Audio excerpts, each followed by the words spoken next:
ай муслим шам ҳаст аттоун шаҳодатун ликулли муслим, яъне ҳамин вабо ҳамин ҳар навъе ки бошад мега ҳамино барои муъмин мега дараҷаи шаҳодат меорад. яъне агар худои меҳрубон масалан насиби мо шумо дар кашида бошад ки ҳамин нафарҳо бояд ки аз ҳамин дард ҳамин дунёро падруд биган, мега шумо дараҷаи шаҳодат мебаред. лекин ҳаминҷа як шарт дорад. як шарт дорад. шартш мега ҳамине ки ҳамин одам мега ита бовариш бар ҳамин набошад ки мара ҳамин вирус имкон дорад ки бикша. анами мега эътиқода дахил қабул накард, балки мега доим такят бар ҳамин бошад. агар аллоҳ хоҳад ман даст ҳамин вирус нобуд мешам. лекин агар аллоҳ нахоҳад мақсад ҳамин вирус бар ман ягон зиён дода наметавонад. лекин гап дар ҳамин ки мо ҳамаи асбоба истифода мебарем. мақсад даст шуданай мешӯем, даҳанон банд карданай мебандем, хоб салом накарданай намекунем. вале ин мақсадам ин набошад ки ҳамин эҳтиётон ҷони мара мехарад, балки дар ҳаминҷа ҳама эътимоду боварӣ бар ҳамин бошад ки имкон дорад ки ман ҳамаи намиёро бикунам бо худованд ба ҳамин дардаш мара бикушад. имкон дорад.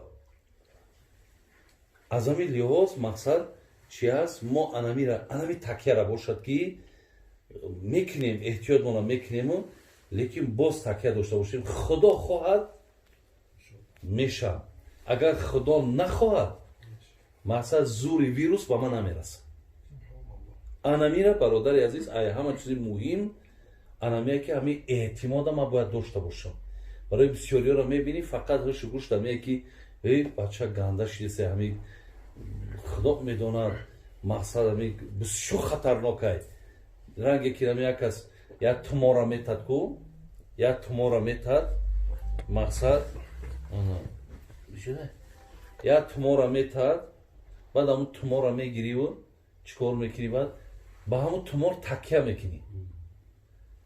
вале баъзе одамо ҳастанд мегӯяд ки ҳамин тумори фалони ай, яъне ба ҳамун шахсият такя кесед. дигар мақсад ҳамин тумор қатимай ман дигар дар торикӣ дар куршава мегардум, дар ҳар ҷое ки бошад тумори ҳазрат ки қатимай ман мақсад офият мемонам. анами хато ай, анами ранги анами мисол ай. барами мо ягона ҷои такямон аллоҳ аю, вале эҳтиёт монам ҳасту имкон бо дорад ки баъди ҳамин эҳтиётомонам агар муқаддароти мо дарафтагӣ бошад худо ҷонмона бигирад. анамин чизиш муҳим айда.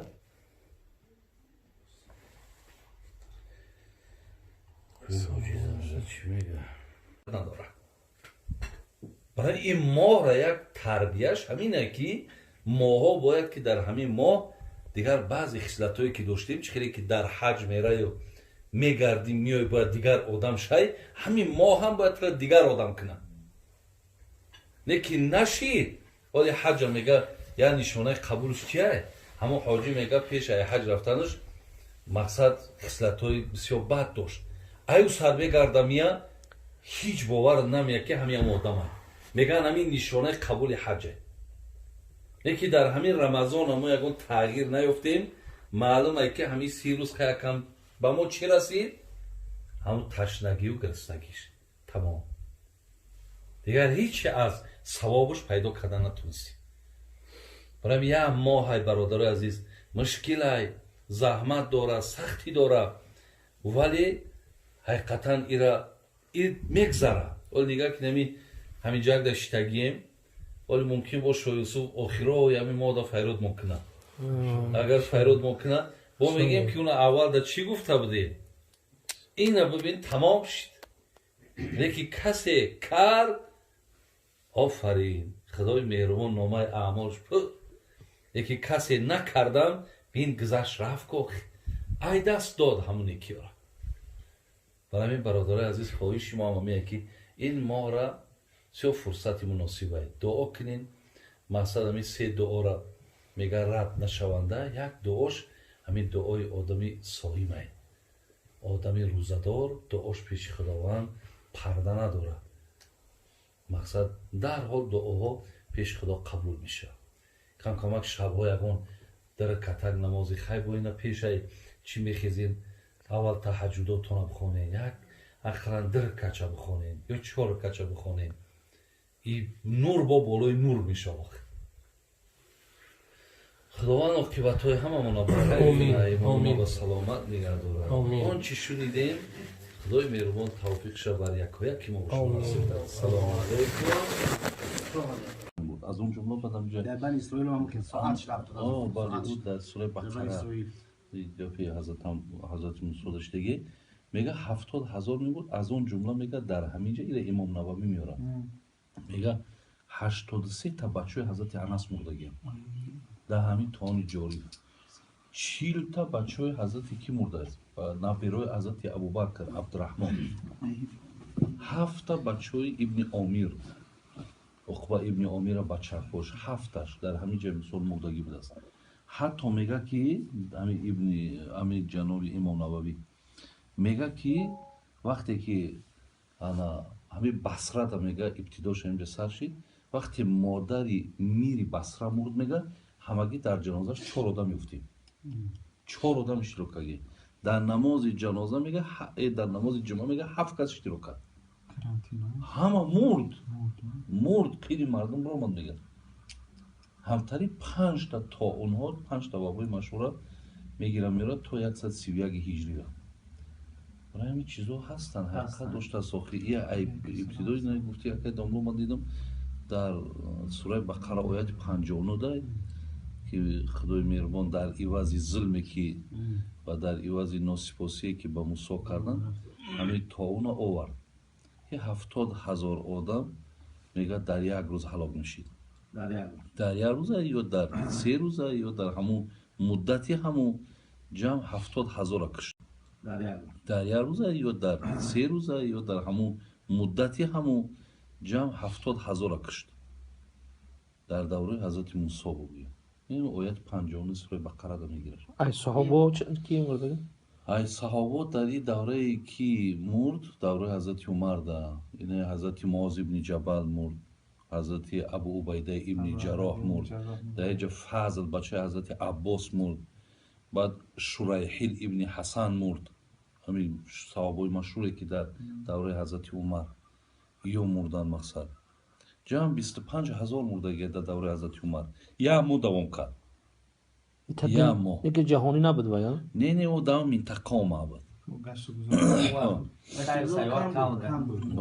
انامی جاریف شنه که انامی جاریفه که میگن انامیش انامی پاندمیه که از اعلان کردگان بود جهانی. انامی جاریفش انام پاندمیه بود است. همین خیلی او زمان دا توی اندازه را که امروز سمالیات رو قپیدن کرانتین کردن جنازه دا نزدیک نشین همه را اینو ششتگی هم جنازه کردگی هم خیلی چخیله یا خیلی دیگر شاید از همون حساب هم همین تاثیر شد کرده که زمان دا دولادو دعا کب خیزه دعا الحمدلله لذیت همون سکون